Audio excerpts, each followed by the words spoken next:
the national debt, a debate that directly affects the lives of all Americans. For the last decade, we've spent more money than we take in. In the year 2000, the government had a budget surplus, but instead of using it to pay off our debt, the money was spent on trillions of dollars in new tax cuts, while 2 wars and an expensive prescription drug program were simply added to our nation's credit card. As a result, the deficit was on track to top $1 trillion the year I took office.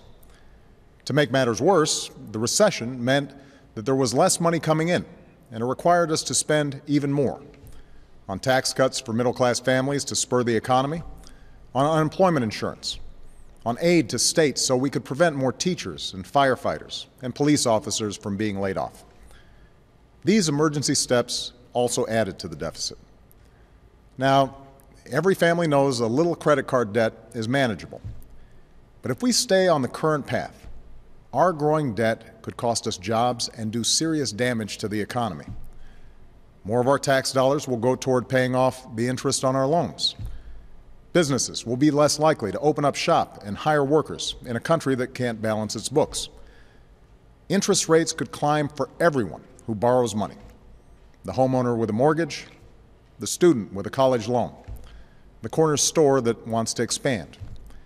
And we won't have enough money to make job-creating investments in things like education and infrastructure, or pay for vital programs like Medicare and Medicaid.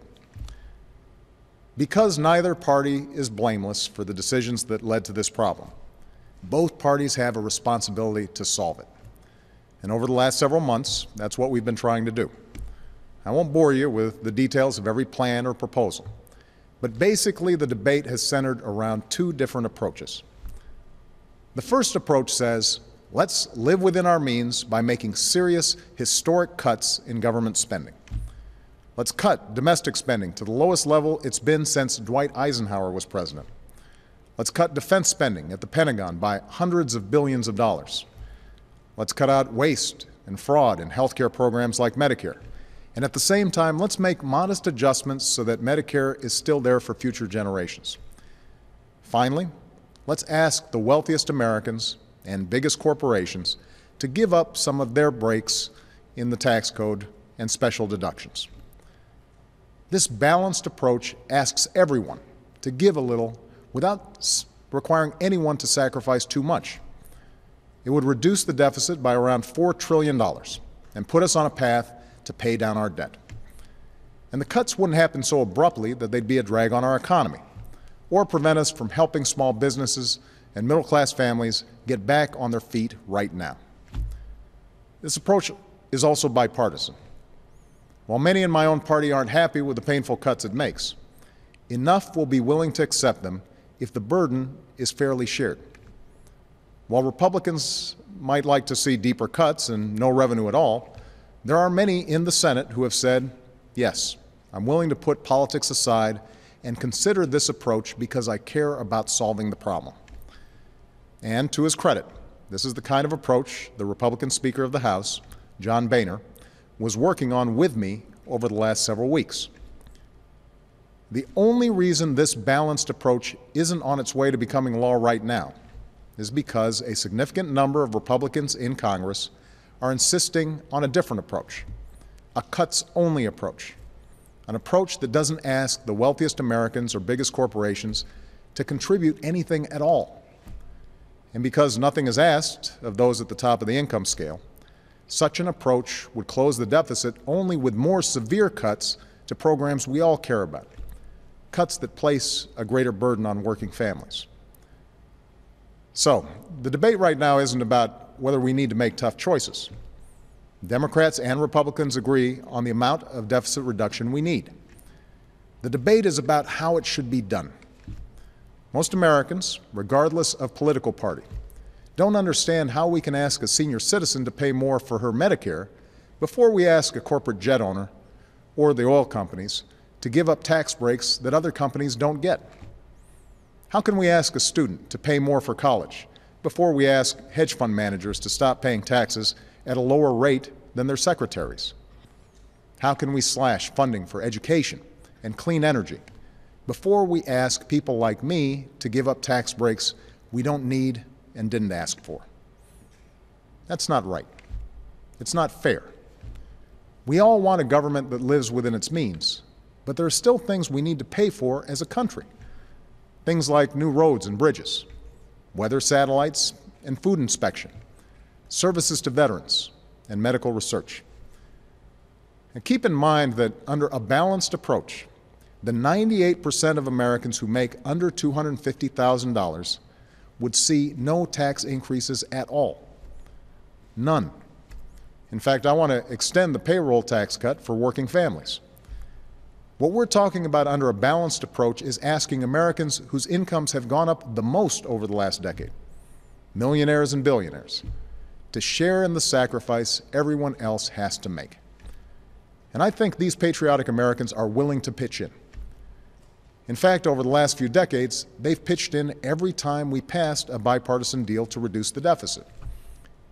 The first time a deal was passed, a predecessor of mine made the case for a balanced approach by saying this: would you rather reduce deficits and interest rates by raising revenue from those who are not now paying their fair share, or would you rather accept larger budget deficits, higher interest rates, and higher unemployment? And I think I know your answer. Those words were spoken by Ronald Reagan. But today, many Republicans in the House refuse to consider this kind of balanced approach, an approach that was pursued not only by President Reagan, but by the first President Bush, by President Clinton, by myself, and by many Democrats and Republicans in the United States Senate. So, we're left with a stalemate. Now, what makes today's stalemate so dangerous is that it has been tied to something known as the debt ceiling, a term that most people outside of Washington have probably never heard of before.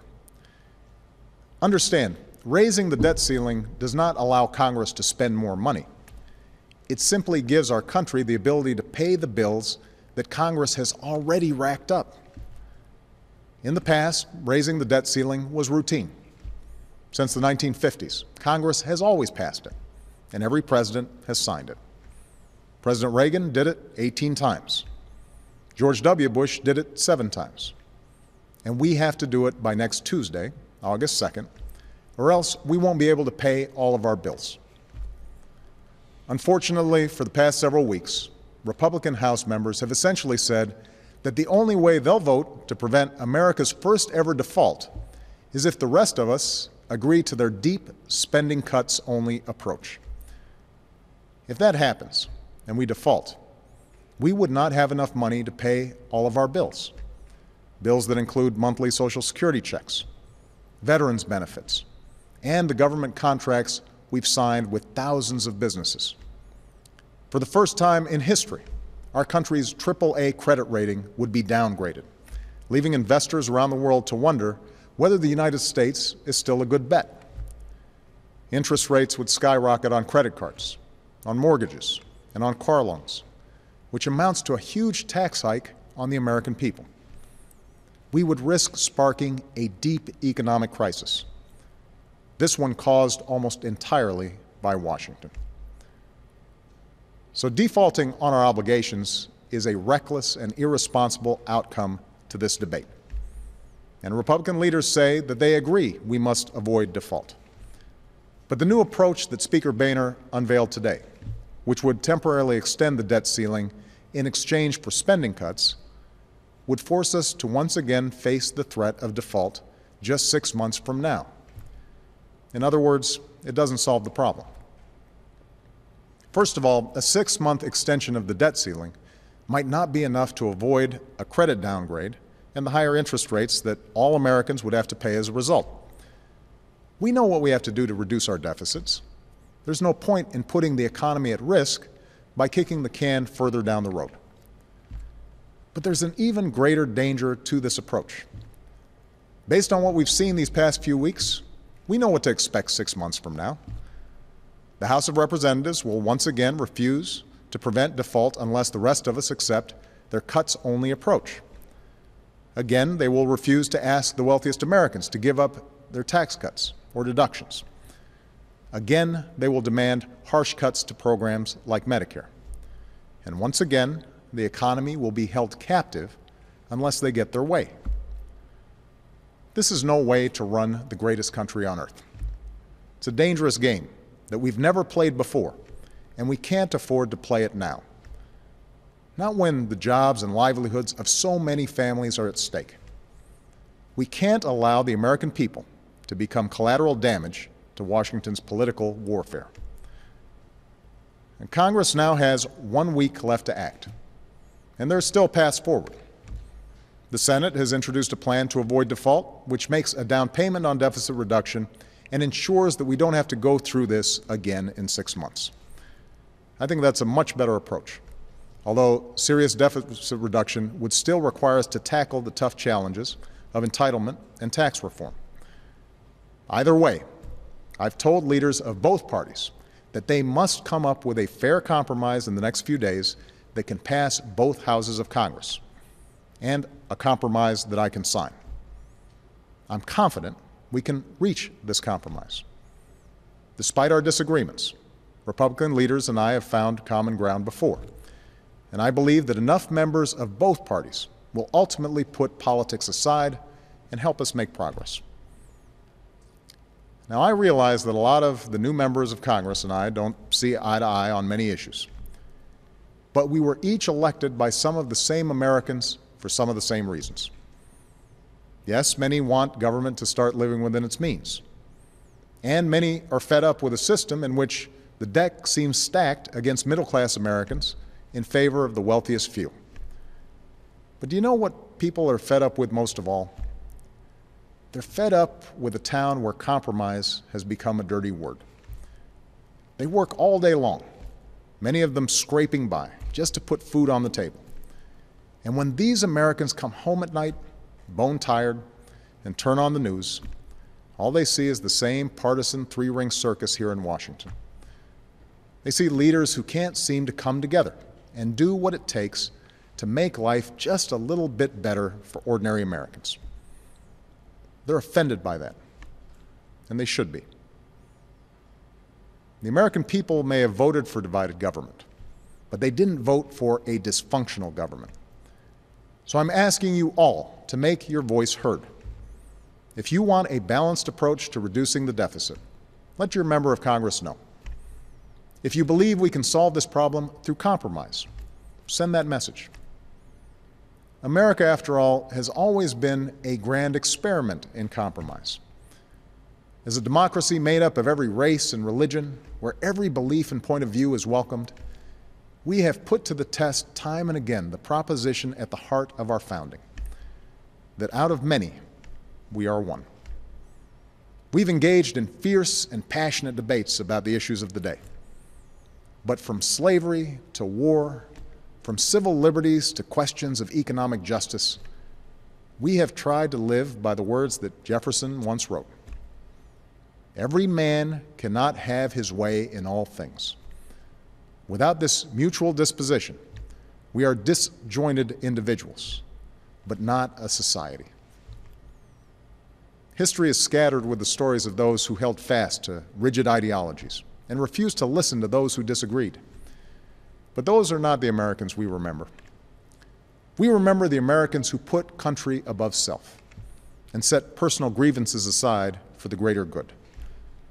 We remember the Americans who held this country together during its most difficult hours, who put aside pride and party to form a more perfect union. That's who we remember. That's who we need to be right now. The entire world is watching. So let's seize this moment to show why the United States of America is still the greatest nation on earth. Not just because we can still keep our word and meet our obligations, but because we can still come together as one nation. Thank you. God bless you. And may God bless the United States of America.